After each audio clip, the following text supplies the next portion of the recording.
Direktur Penyidikan kami persilakan. Terima kasih. Assalamualaikum warahmatullahi wabarakatuh. Waalaikumsalam. Selamat malam. Yang saya hormati Pak Kapus Penkum beserta jajaran serta teman-teman dari wartawan yang malam ini hadir bersama kita. Saya akan menyampaikan terkait dengan perkembangan penyidikan tindak pidana korupsi, pengelolaan keuangan dan dana investasi oleh PT Asuransi Jiwasraya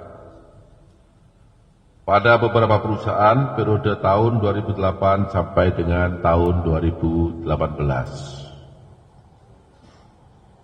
Sebelum saya menyampaikan ini juga saya ingin sampaikan kepada teman-teman wartawan bahwa saat ini juga sedang ada 10 perkara korporasi terkait kasus asuransi Jiwasraya ini yang sedang dalam proses penuntutan yang sebentar lagi akan dilimpahkan ke pengadilan. Sedangkan untuk perkembangan pada malam hari ini adalah dapat saya sampaikan sebagai berikut, bahwa pada bulan Maret 2008 Menteri Negara, Badan Usaha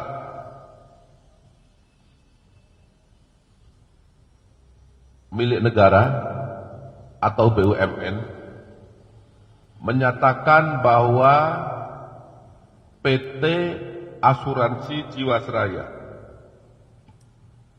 dihadapkan pada kondisi insolven, yaitu kategori tidak sehat, di mana pada posisi 31 Desember 2008 terdapat kekurangan penghitungan dan pencadangan kewajiban perusahaan kepada pemegang polis sebesar 5,7 triliun.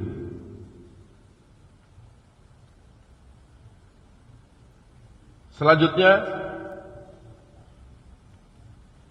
karena PT Asuransi Jiwasraya merupakan perusahaan milik negara yang seluruh sahamnya dimiliki oleh negara dan bidang usahanya adalah di bidang asuransi jiwa sesuai dengan anggaran dasar dan anggaran rumah tangga, maka Menteri BUMN mengusulkan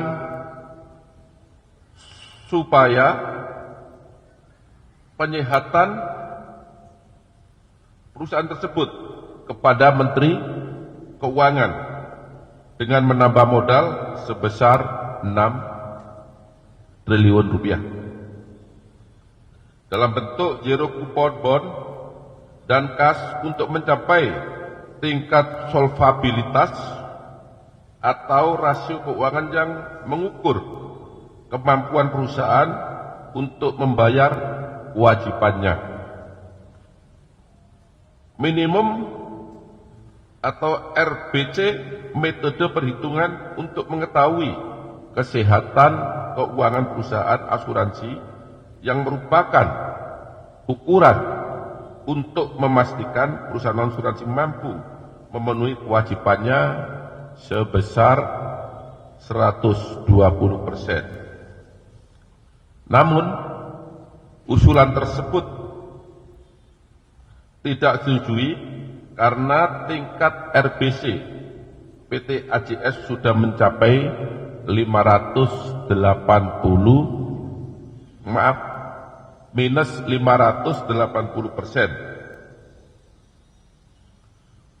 Kemudian, untuk mengatasi kondisi keuangan PT AJS tersebut, maka pada awal tahun 2008, Direktur PT AJS atas nama Hendrisman Rahim yang perkaranya sudah diputus beberapa waktu yang lalu dan telah mempunyai kekuatan hukum tetap, bersama dengan Heri Prasetyo dan Sah Mirwan melakukan pembahasan tentang kondisi keuangan PT Asuransi Jiwasraya, yang mana dalam pembahasan tersebut dibahas tentang rencana restrukturisasi PT Asuransi Jiwasraya dengan tujuan untuk memenuhi restrukturisasi bisnis asuransi Jiwasraya sebagai akibat adanya kerugian pada tahun-tahun sebelum tahun 2008. Dan bisnis produk-produk asuransi PT Asuransi Jiwasraya, yakni adanya ketimpangan antara aset yang dimiliki dan liability, yaitu kewajiban PT Asuransi Jiwasraya terhadap pemegang polis minus sebesar 5,7 triliun. Ini secara kronologis harus saya sampaikan fakta-fakta ini sehingga nanti menjadi jelas kenapa harus ada perkembangan penyidikan yang akan memuara penetapan terhadap tersangka baru. Selanjutnya, untuk menutup kerugian PT Asuransi Jiwasraya, Hendrisman Rahim, Hari Prasetyo dan Sah Mirwan membuat produk baru, yaitu saving plan yang mengandung unsur investasi dengan bunga tinggi, yaitu sebesar 9 sampai 13%. Sementara bunga bank pada saat itu sebesar 7,50 sampai dengan 8,75%. Berarti di atas bunga rata-rata bank pada saat yang sama. Pemberian bunga yang tinggi tersebut atas sepengetahuan dan persetujuan dari tersangka IR, di mana untuk memasarkannya sebagai produk asuransi harus mendapatkan persetujuan dari Bapepam LK, dan berdasarkan ketentuan pasal 6 KMK nomor 422 garis miring KMK garis miring titik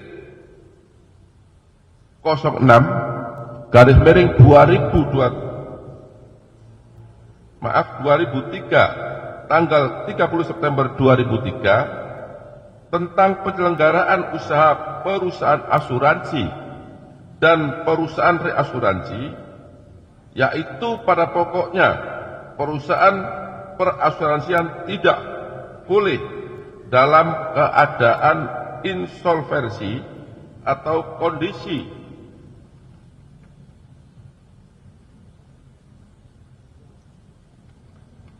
perusahaan tidak bisa membayar uang atau hutang atau kewajiban keuangannya tepat waktu. Kemudian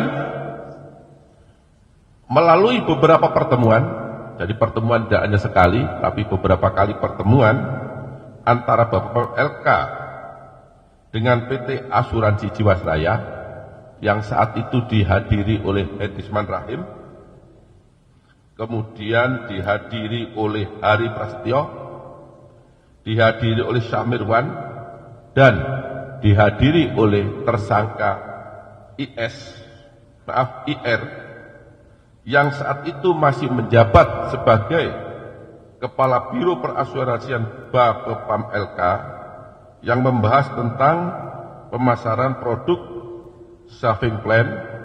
Kemudian IR menyetujui dengan membuat surat yang berisi bahwa PT Asuransi Jiwasraya dapat memasarkan produk saving plan dengan surat antara lain nomor S.10214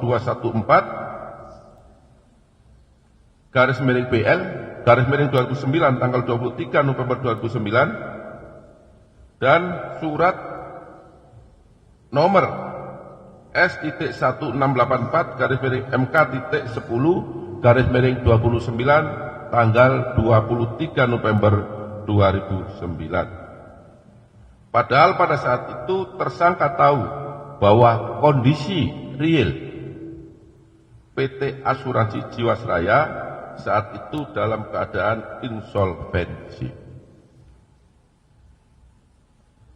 Kemudian pemasaran produk saving plan dengan struktur bunga dan benefit yang tinggi kepada pemegang polis sangat membebani keuangan perusahaan karena tidak dapat diimbangi dengan hasil investasi. Yang tadi saya katakan investasi bunganya rendah, sementara tadi menjual produk dengan bunga yang sangat tinggi. Bahwa premi yang diterima oleh PT Asuransi Jiwasraya melalui program JS Saving Plan pada periode tahun 2014 sampai 2017 sebesar 47,8 triliun.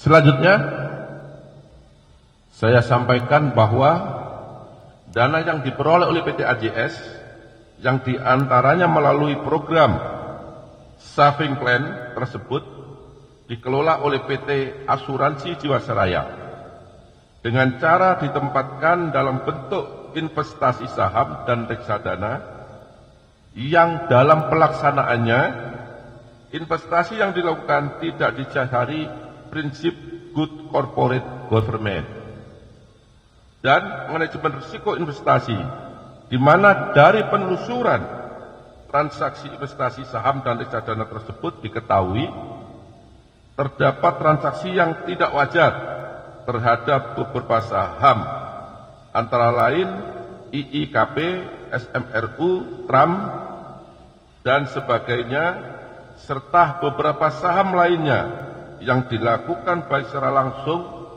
maupun melalui manajer investasi yang mengelola reksadana, sehingga transaksi tersebut mengakibatkan terjadinya penurunan nilai portofolio aset investasi saham dan reksadana dan mengalami kerugian.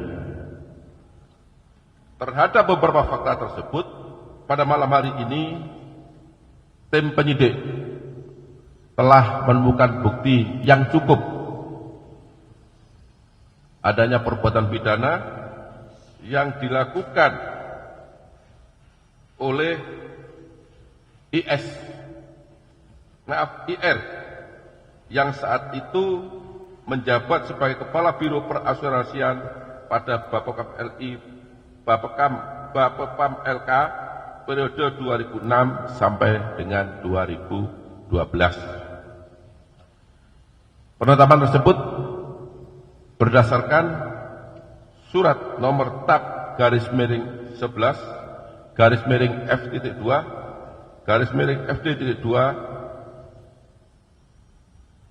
tanggal 7 Februari 2025. Kemudian terhadap tersangka diduga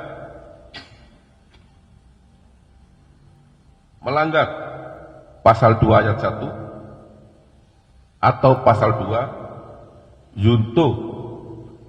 pasal 3 junto pasal 18 Undang-Undang Republik Indonesia nomor 31 tahun 1999 tentang pemberantasan tindak pidana korupsi sebagaimana diubah dengan Undang-Undang nomor 20 tahun 2001 junto pasal 55 ayat 1 ke 1 Kitab Undang-Undang Hukum Pidana.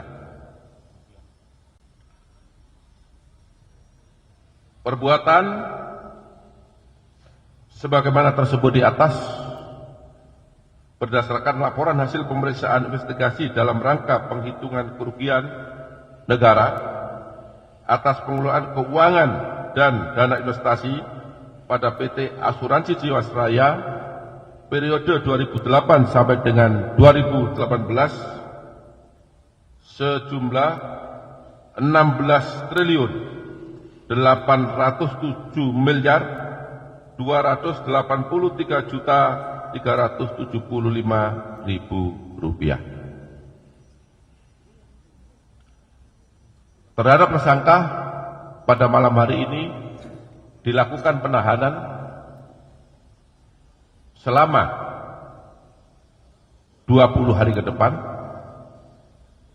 dan dilakukan penahanan di Rutan Salemba Cabang Kejaksaan Agung berdasarkan surat perintah penahanan nomor 11/F-2/02/02/2025 tanggal 7 Februari 2025 dan yang bersangkutan saat ini menjabat sebagai Dirjen Anggaran pada Kementerian Keuangan Republik Indonesia. Demikian yang dapat saya sampaikan. Kurang lebih saya mohon maaf apabila ada kata-kata yang kurang jelas, yang kurang dipahami, dan saya akhiri wabillahi taufiq wal hidayah. Wassalamualaikum warahmatullahi wabarakatuh. Waalaikumsalam warahmatullahi wabarakatuh. Baik, saya kira demikian rekan-rekan media ya, karena penjelasan dari Pak Direktur